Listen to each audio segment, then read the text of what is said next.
भारतीय विदेश मंत्री डॉक्टर एस जयशंकर ने फ्रांस की धरती से पश्चिमी देशों को सीधा संदेश दिया है।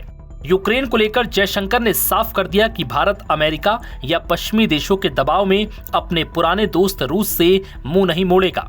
फ्रांसीसी अखबार ला फिगारो को दिए एक इंटरव्यू में उन्होंने यूक्रेन में युद्ध को समाप्त करने पर भारत के आह्वान की पुष्टि की, लेकिन साफ कहा कि भारत इस विवाद में किसी का पक्ष नहीं लेना चाहता।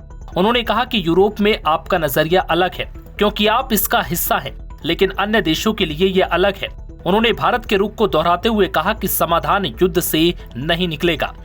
यूक्रेन युद्ध को लेकर पूछे गए सवाल पर जयशंकर ने भारत की गुटनिरपेक्ष स्थिति की पुष्टि की। उन्होंने कहा कि हमने यूक्रेन और रूस दोनों की यथासंभव मदद की। दोनों पक्षों के बीच सीधी बातचीत होनी चाहिए और जितनी जल्दी हो सके उतना बेहतर है। उन्होंने कहा कि अफ्रीका से लेकर लैटिन अमेरिका और प्रशांत द्वीपों तक दुनिया के बड़े हिस्सों को लगता है कि इस संघर्ष से उनकी अर्थव्यवस्था और स्थिरता को नुकसान हुआ है। दुनिया चाहती है कि ये रुक जाए। हम इस मुद्दे पर ग्लोबल साउथ की ओर से बोलते हैं। ग्लोबल साउथ के बारे में बोलते हुए जयशंकर ने इसे विकासशील देशों के रूप में बताया, जिन्होंने उपनिवेशवाद की दर्दनाक विरासत को सहा है और अब अंतर्राष्ट्रीय व्यवस्था में वो स्थान पाने की कोशिश कर रहे हैं जिसके वो हकदार हैं।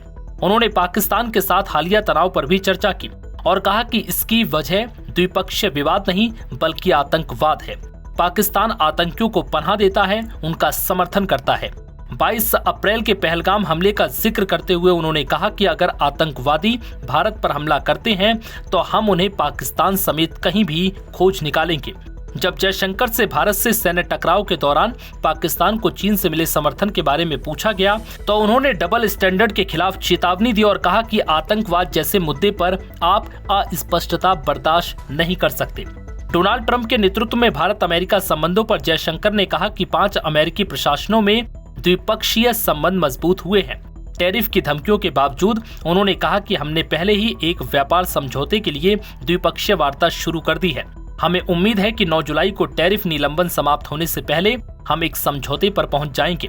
ट्रंप की विदेश नीति पर जयशंकर ने क्वाड के लिए उनके शुरुआती समर्थन का जिक्र किया और कहा कि हम देखते हैं कि अमेरिका अपने तत्काल स्वार्थ के अनुरूप काम कर रहा है। ईमानदारी से कहूं तो मैं भी उनके साथ ऐसा ही करूंगा। नव भारत टाइम्स की रिपोर्ट।